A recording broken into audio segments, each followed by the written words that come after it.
Time a very important gambit has been made. I've decided to charge his Zombie Lord Dragon with both a Scorpion and a unit of chariots. Now, I had to work out the maths very, very carefully for me to pull this off. The plan was to try and do a couple of wounds to his dragon and hopefully let him roll averages with his dice onto my chariots, only inflicting, say, 5 or 6 wounds, allowing me to survive an entire round of combat. In his following turn, what will happen is he'll destroy the chariots and the scorpions, surely.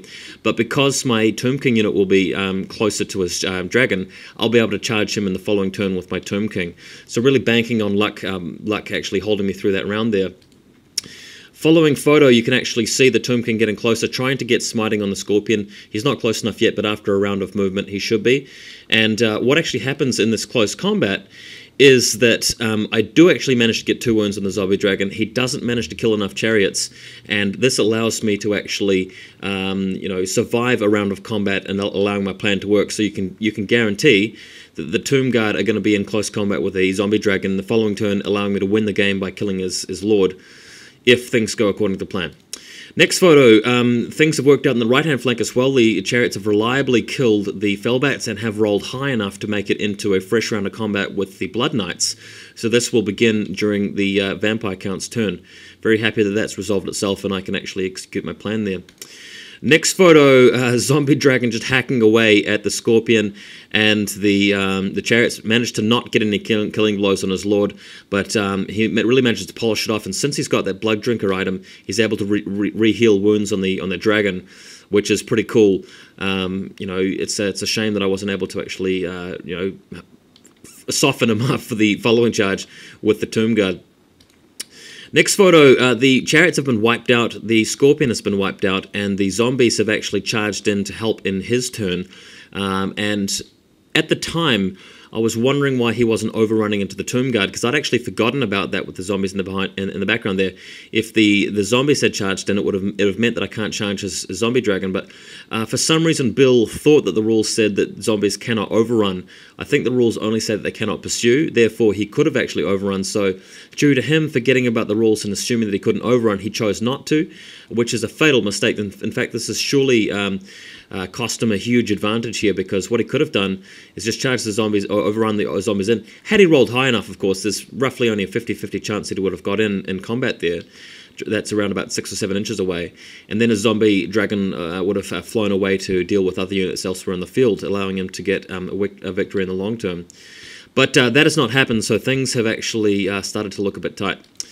Next photo, amazingly, just absolute incredible luck. The chariots charge in doing masses of impact hits and spear hits.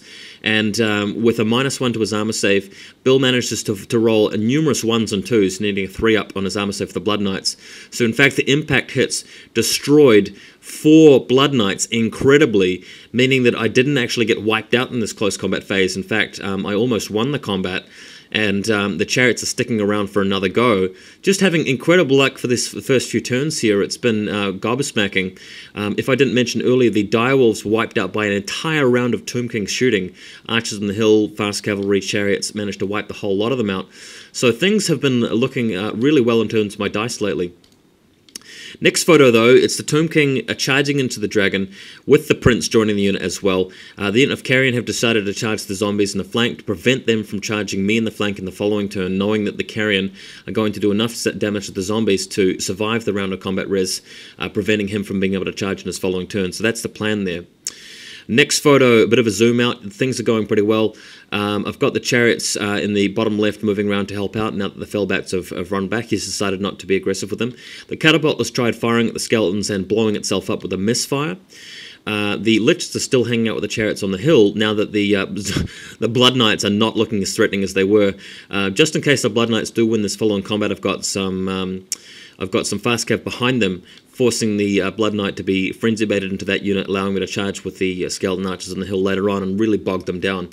In the background, though, the Tomb King lashing out against the Zombie Dragon, not killing, blowing the Lord, doing some damage to the Dragon, and of course, him attacking back and doing a massive 3 wounds on my King. Collar of Shapesh not really working its best this time, so things actually looking a bit tight there. I'm kind of worried I won't actually be able to kill his Lord, because every time he attacks, he gets wounds back, and the static combat res doesn't really help very much either, because the wounds go on the Dragon.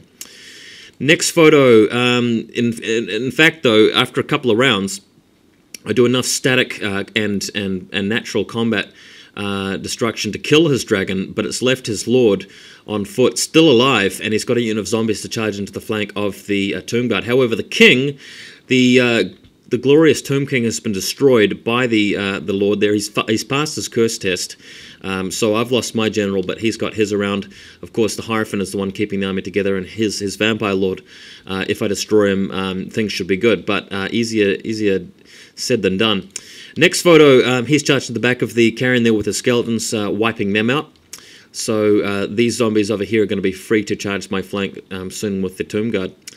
Next photo, Bill's trying to get out of the wood with his zombies, but that's not going to work, doesn't have enough range, and in the meantime, Blood Knights and Vampire have destroyed the chariots finally, and charging into these fast cavalry in front, as predicted. Next photo, what's happened here is that the Blood Knights have destroyed them, overrun through. I've moved my my unit of skeletons around so that I can flank charge him, and I've moved the liches to the safety of that fast cavalry unit behind them. His fellbats have hidden behind the building, so my chariots are doing nothing over the left, and the Tomb Guard are still hacking away at the vampire, not succeeding in accomplishing much. Next photo after this, you can see a bit of an overview. You can see where the fellbats are. You can see where his infantry is. He really hasn't been doing much with his hordes of zombies. He's been invocating them like crazy, but they're not really going to affect the game very much, so I haven't been bothering to dispel it. Next photo, finally, zombies in the background charging the Tomb Guard. He casts Curse of Years on the Tomb Guard as well, and a massive number of casualties taken from the combination of that spell and the flank charge, living with just 3 models, and the prince being destroyed by the vampire as well. Really severely lucky rolling from his Vamp Lord, but Bill deserves some luck after the good luck I had in the first half of the game. And finally, it comes down to it. Tomb King's turn 6. Really looking like the game is going to be a draw or even a minor loss for me, due to the big swing back and things that have happened over the last couple of turns. But as fate would have it, even though he has 6 dispel dice left on the board and no scrolls, I've got 2 liches left. That's it for my casting, and I've got 1 unit of chariots repositioned at the end of the movement phase to flank charge his zombies.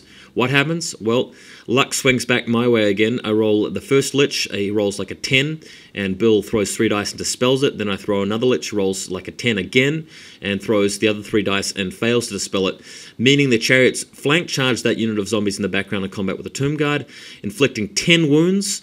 The Vampire Lord kills only 1 Tomb Guard, and that combat risk absolutely crushes the Vampire Lord. It makes some of Bill's models crumble, including the Fellbats, and gives me the game 13 points to 7. We're going to go to the last photo where the archers come rumbling over the hill against the Blood Knights, but incredibly don't actually destroy them because he's actually got static combat at resolution 3 there. He's got a banner, BSB, and Walking Death against my 3 ranks, outnumber, flank, but he does 2 or 3 wounds on my champion, meaning that he loses 1 less than normal thanks to his BSB, and I don't actually get 300 odd points there from his remaining Blood Knight, or the character or whoever, but unfortunately that's it. End of the game, and I did not win in the league because it was a 13-7 rather than a massacre, and Phil managed to destroy his Orc and Goblin opponent 17 points to 3. So I'm left with a silver medal, but thanks for watching, guys. Hope you enjoyed this series. Another battle report coming up soon.